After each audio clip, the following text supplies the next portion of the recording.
जय जय रघुवीर समर्थ.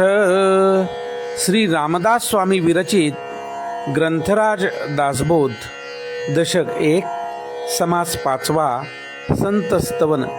संत आनंदाचे स्थळ, संत सुखची केवळ, नाना संतोषाचे मूळ, ते हे संत श्रीराम. ग्रंथामधील हा अत्यंत महत्त्वाचा असा समास आहे. समर्थांनी या समासामध्ये संतांचे महात्म्य आणि त्यांच्या सामर्थ्याचे अत्यंत रसाळ असे वर्णन केले आहे. समर्थ म्हणतात, संत हे परमार्थाचे मुख्य आधार आहेत.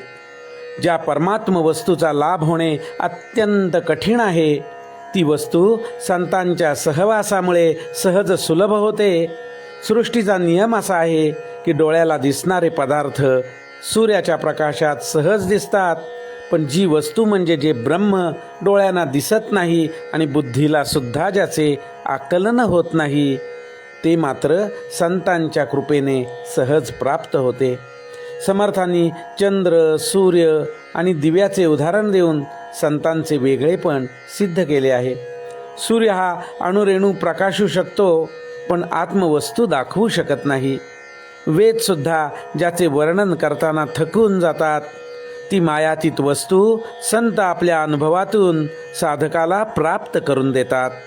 जिथे तर्क आणि शब्द संपून जातात, तिथे संतांचे मार्गदर्शन सुरू होते. संत विश्रांतीची विश्रांती, संत तृप्तीची निजतृप्ती, नातरी भक्तीची फळश्रुती, ते हे संत श्रीराम. संतांना समर्थांनी विश्रांतीची विश्रांती आणि सुखाचे मूळ असे म्हटले आहे. संत हे केवळ उपदेशक नसून ते विवेकाचे भांडार आहेत. जगात मोठे राजे महाराजे होऊन गेले, त्यांनी संपत्तीचे दान दिले, परंतु सायुज्य मुक्ती देण्याचे सामर्थ्य केवळ आणि केवळ संतांकडेच आहे. संत सत्याचा निश्चयो, संत सार्थकाचा जयो, संत प्राप्तीचा समयो, सिद्धरूप श्रीराम. संतांना समर्थ श्रीमंत अशी उपाधी देतात, कारण ते मोक्ष लक्ष्मीने अलंकृत आहेत. संत दानशूर आहेत, जे संसारात ग्रासलेल्या जीवांना आध्यात्मिक ज्ञान प्रदान करतात. त्यांच्या दातृत्वाची तुलना त्रैलोक्यात कशाशीही होऊ शकत नाही. संत सत्याचा निश्चयो, संत सार्थकाचा जयो, संत प्राप्तीचा समयो, सिद्धरूप श्रीराम. संत वचनाने लोण्यापेक्षाही मऊ असतात, पण ते साधकाच्या दोषांवर प्रहार करताना वज्रापेक्षाही कठोर होतात. संतांच्या वाणीमध्ये अज्ञानाचा अंधकार नष्ट करण्याचे सामर्थ्य असते. ज्याप्रमाणे सूर्याच्या उदयाने अंधार पळून जातो, त्याप्रमाणे संतांच्या दर्शनाने आणि शब्दांनी मनातील संशय, द्वैत आणि अज्ञान कायमचे संपून जाते. ते साधकाच्या बुद्धीला विवेकाचे अधिष्ठान प्राप्त करून देतात. परमात्मा हा प्रकट असूनही मायेच्या आवरणामुळे दिसत नाही. हे मायापटल बाजूला सारून अंतर्यामी असलेल्या परब्रह्माची ओळख करून देण्याचे सामर्थ्य फक्त संतांमध्ये आहे.